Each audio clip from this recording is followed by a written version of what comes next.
yeah, you can't worry about that stuff. Dakota had some good moments, had some not so great moments. Give your overall assessment of how he played today. Sure. Very proud of his effort. He's a true competitor. He loves to compete. Very tough.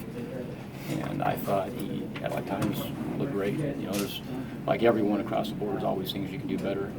And to answer that correctly, I have to go back and watch the tape.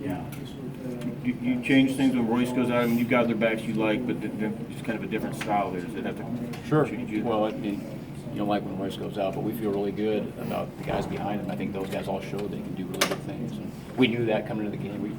We feel blessed that we have 4 good backs. And, it's not a good situation when you lose your best back, but when you have good backs like that, it makes it easier. Brooks James looked like he has can be a short yardage guy there. He was able to kind of get out in the sun, not going through a different kind of short yardage, but able to kind of get you through in some of those situations. Yeah, I think both him and Kanai are complete backs. I mean, they can run it inside, they can run it outside, they can catch. They do a good job in protection. Sometimes those guys get overshadowed when you have a great player like Royce, but it was really an opportunity when Royce did go down for them to step up, and they did. What play are you guys trying to execute on the last 4th down, 4th and 18? The 4th and 18, is that the incompletion? Prukop's the last play of the game, basically, for you guys. Prukop got He ended caught up running running the it. ball. Sure. Well, it wasn't a quarterback run. It was something that we prepared for. I prepared for those situations based on tendencies. We thought they were going to be an 8-man coverage, so it was a down the field pass.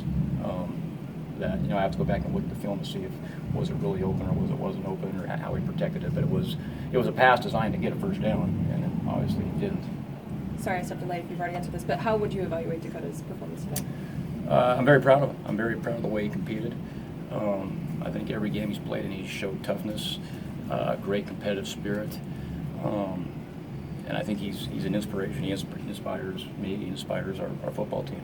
Most of the game today, you had 4 freshmen at the offensive line. How would you evaluate how the offensive line did today? Sure. That's a hard question because you have to really watch the tape to see that. From a play calling standpoint, I'm trying to see what they're doing. So sometimes you don't always see that until after you go back and watch it, just to be honest with you. But I was very proud. I mean, we ran the ball on them in the second half with those 4 freshmen, and they did some good things because we wouldn't have got those runs if they wouldn't have played well. And so, again, I'm proud of those guys. I think their confidence is getting better and better each week because they're having some success, and they're great kids. They're fun guys to be around, and they went in there in an exciting environment and competed their butts off, and that's really all you can ask for. Flat coming out after the halftime. It's been like 3 games now that's been a little flat after half. What you need to do on that?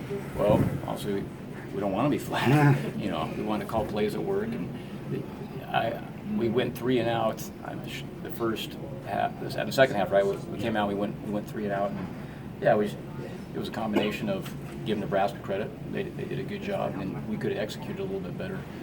But sometimes it is what it is. But I thought I was very proud of our guys because we went 3 and out, and I think they moved the ball, and our guys responded by coming back and still being on attack mode and still, hey, flushing that series behind us, and let's move on.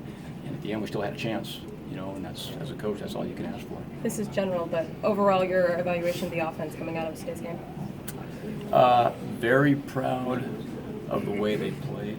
Very proud of how hard and how they played every play to win.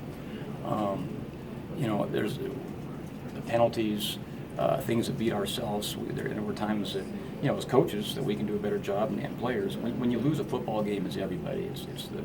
And everyone has to take some responsibility. And we're going to go back and look at the film and see what we can do better. And there's a whole bunch of stuff we can do better. But I got to give Nebraska a lot of credit because, they're a good football team. They did a good job. Late in the first half, before Nebraska ran back that punt, gave themselves a chance to score the touchdown before halftime. There's been a lot of criticism about kind of the clock management with that second down pass. Is that all stretch that you would take back if you could do it over again? Late in the first half? Yeah, second guessing, but. Well, if it's one of those situations where our offense is, we're always on attack mode. We thought we had time to go score, and that was our mindset. That's who we are. That's what we want our players to play that way. So as coaches, we coach them that way. In hindsight, you like to say, if we got a first down there, maybe they wouldn't have got the ball. But our mindset, we're always on attack mode. We want to win the football game, but we want to attack. At that point, at the end of the first half, we felt good about our 2-minute package, and that was in our heads.